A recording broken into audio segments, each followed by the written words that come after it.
Grabe. Nandito po ang nagtitinda ng isda na matagal ng suki. Sir Dan TV.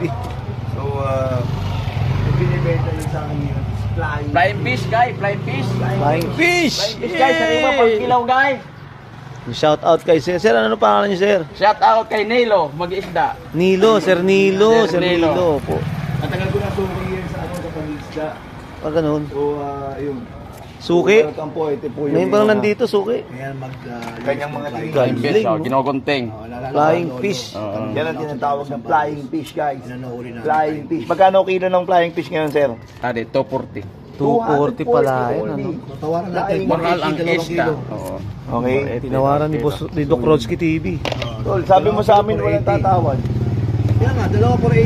Oh, Pwede na yun. pwede na yon. Dalawa po rate. Mababa naman pag wala naman kasalanan, okay na yun. Ganun yun, 240. Tapos meron pang pusit kuya. Tumobot. Ano yan? Pero ito Pusit. talaga, guys. Ano nga po sa inyo? Abang? Flying fish. Ay, ano